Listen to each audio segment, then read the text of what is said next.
Hello guys, welcome to my new YouTube video. In this video, we'll be discussing about the static part. I mean, what is meant by static data members, and as well as what is meant by static member functions. In static member data members, we'll be discussing a simple problem with an explanation. And in static member functions, I'll give an example as well as there is a pointer in which in static data member functions. In member functions, we cannot use the this pointer that we'll discuss. Okay, let's move on to our static data members. Okay, so before entering into what is meant by static data members and member functions, so why is the main question. So why we need of a static data members when we have already data members? So basically, what is meant by data members and member functions? That is the first question, right? So we know that in a class, we consist of data members and member functions. That is, class is a combination of data members and member functions, or we can say that the combination of data members and member functions in a single class is called as encapsulation. We already know that this is an OOPS concept. OOPS concept. Encapsulation is the combination of data members and member functions in a single unit. Okay, let's move on to what is meant by static data members. We have three main points in static data members. First, uh, static data members can be we can retrieve with the help of objects as well as class. Up to now, we have seen that in C++, we are taking the value from the input with the help of cin, but we never initialized a data member with any value. For example, in our class, A and B are present. We never initialize A equals to 10 and B equals to 20 because there are, uh, I mean, that they are against the data privacy. We cannot directly initialize them, right? With the help of only member functions, we are going to initialize them. So but with the help of static data members, we can initialize with the help of class. Initialization is possible. This is one point. And not only that, we can retrieve the data with the help of objects as well as classes. So up to now we have used, for example, there is a function called void putter. In there, cout of A and B are present with the help of, for example, T is my object. T dot, I'm calling that function put. T dot put. Whenever I'm calling that function, that it is printing, right? But not only that, we can directly print with the help of class name, objects as well as classes. Okay, this is second point. And third one is it is initialized with the help of 0. If no value is given to starting member, data member, then it is directly printing 0. So we can say that initial value, initial, not initial. So default value is 0. Okay, this suits well. Default value is my of static is 0. Okay, that this we'll discuss. I'll show will it become 0 or not. And fourth point is we have two parts in static data members. First, we have to declare it. After that, we have to define it. In declaration, we have to declare in the class, but definition, whatever we have to define, that should be out of the class. For example, I'll give you the simple syntax. For example, this is my class, not the whole syntax. I'll give simple. For example, with the help of static is main static integer of a. Okay, this is inside my class. After outside the class, how I'll be declaring as integer is my a's data type, right? After that, for example, test is my class name. With the help of scope operator, I'm going to initialize like this. This is defining, and this is declaring. So these are the two main things that we have to remember every time we are using static data members. So that's it for static data members. After a program, will come back to our static member function. So let's move on to a coding part. So this is a static data members, right? Static data members. Okay, I'll quickly write the code and explain it to you. IOStream using namespace std. After that, for example, I'm using sample. Sample is my class. So first, with the help of static keyword, I'm using my integer a, for example, and in public, I'm not using any static member function, so I'll simply use void getS In that I'll be reading cin of a. If possible, I'll print here itself only c out of a. So before that, let me write enter a. That would be great. After that, let's close my class. Okay, after the class, I said that I have to declare the static outside the class also, right? So first integer, after that class name with the help of scope operator, I'm giving a. That's it. Here I don't have to initialize because my default value is 0, right? First let's check that is my value getting 0 or not. After that integer main. Okay, integer main. After that I have to for example take sample of a, right? This is my value, right? A, for example, I'm giving, no need to give that. Okay, this is my value, right? So let's print whatever the output I'm getting, sample of a. So guys, look at here, we have not used up to now this part because this is the printing with the help of class name. This is our class name, right? Sample. But up to now we have initialized. Let me clearly explain you. Sample of s is my object, s dot get. Up to now we have used the get function, but here we are using with the help of class name. With the help of sample of scope operator, we are going to initialize, give the value of a. So let's see. Okay, first I'll getting the value of 0 because this is default, right? First, when I am printing this, my default value will be 0 printed. That's it. After that, sample s, right? So object is created. After that, I'm giving the object s dot get s. So this function will be invoked. After that, enter a, and my input and output would be perform. So let's perform u1 in the sample of a. Okay, within the is private, right? So sorry.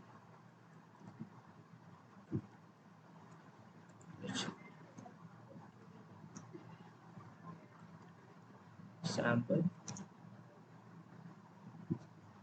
we have taken a value, right? Sorry, static integer a. Okay, first value is 0. After that, if I'm given 10, 10 will be printed. And one more thing, guys, the static is always inside a public. So that's second point. 1.5, for example, static data members are always in public. So that's it. Let's move on to coding part. I hope you are clear. For example, if I'm initializing 100, and here also I'm initializing 100, so guess what would be the output? So I'm initializing a value with the help of class name. Okay, class name a value would be my 100. 100 will be printed. After that, I'm invoking this object to this member function.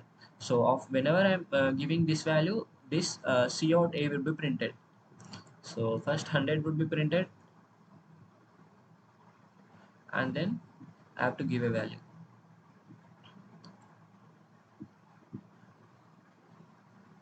Okay, for example, I'm giving 10, 10 would be printed. That's it. I hope you are clear with what is meant by static data members. Let's move on to our static member functions. This is almost same. We have to write the static keyword in a member function, and these are never associated with the this pointer. First point would be static member functions mean this pointer is not, uh, we can say that is not used, or it is not applicable. It gives error whenever we are using this pointer in a static member functions. And one more point is static member functions. Uh, yes, these are also associated with the, these are also associated with the class and objects.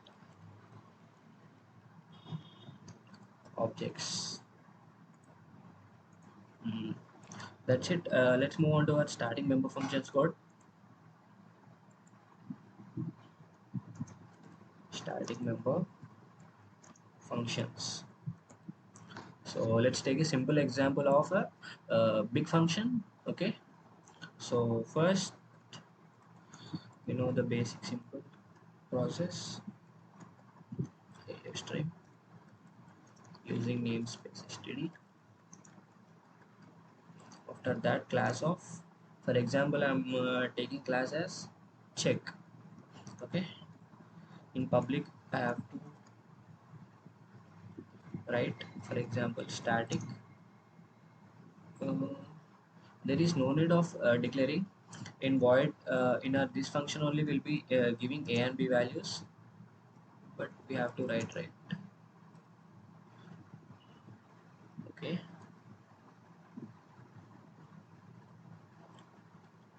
static void big function. Here I'll be passing two integer a comma b. In that I'm checking if a is greater than b. A is greater,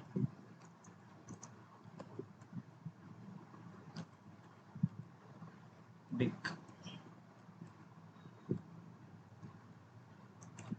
else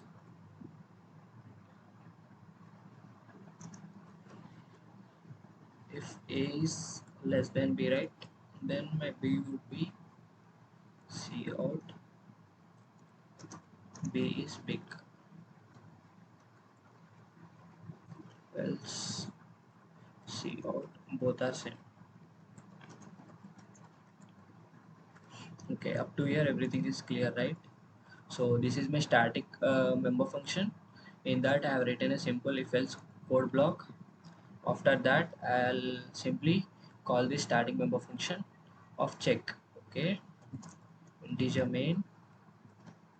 So first check of c. This is my object creation. So first I have to call these functions, right? So first, with the help of objects, I'll be calling them c dot big 10 comma 20. So b is greater, right? So my value should be, my output would be b is big. Okay, this is fine, this is working. So let's take another one, big 20 comma 10. So my a is grade should be printed, a is big. Okay, this is also working fine. After that, c dot big, I'll give the same values, 10 comma 10. Both are same should be printed. Okay, both are same, this is fine. Up to now we have used only the objects, right? With the help of objects we are calling the function, but here with the help of class name I'll be passing the parameters. I mean, whatever the arguments we have to pass to the static member function, that I'll be passed. Okay, here I'm passing 100 comma 200. So here b is grade should be printed. Okay, b is big, perfect.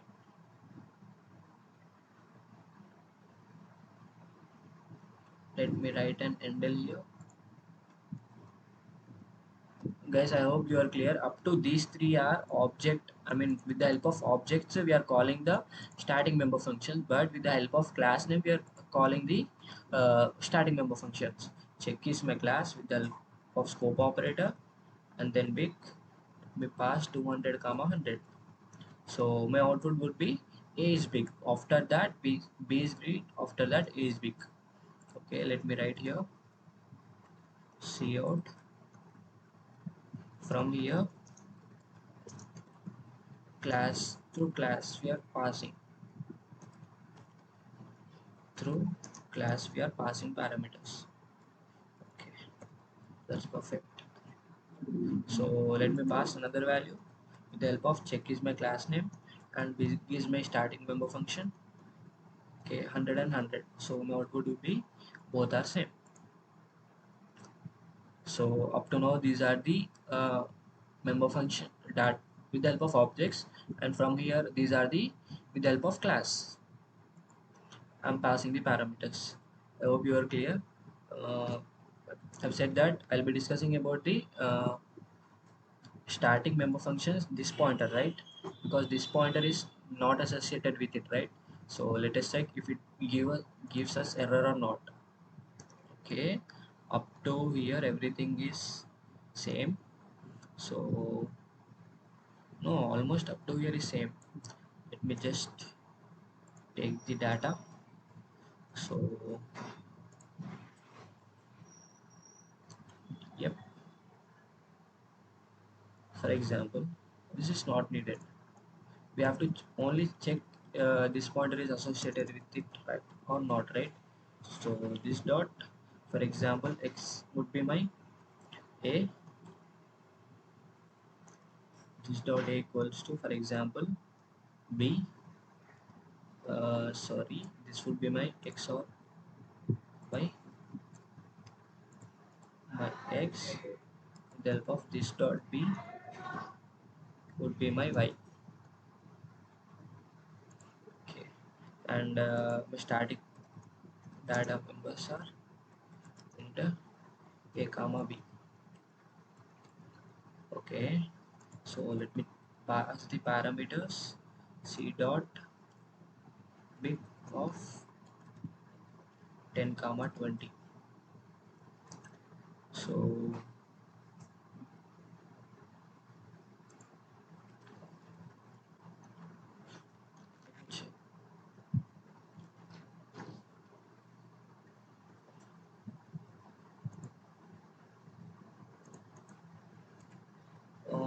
okay, c dot big into x comma y, right? These are never associated with the enable starting member functions. So sorry. Okay, see, in starting member function, static void check big. So this is unavailable for starting member function. So that's what we have discussed, right? I was looking what was there. So this pointer is not applicable in a starting member functions. So this is a starting member function. With the help of static keyword, we can simply identify it. This is the static member function, and we cannot use this pointer in a static member function. For example, there is no static. Okay, simply think that this is a simple member function. We can easily access it. Okay, value required as left operator. Okay, this not be right. Okay,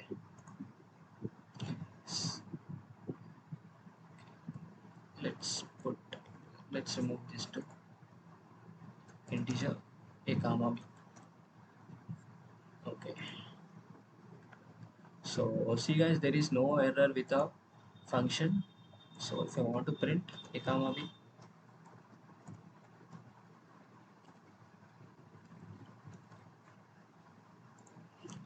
10 and 20 will be printed. So there is no any wrong in this function with that we are using this pointer.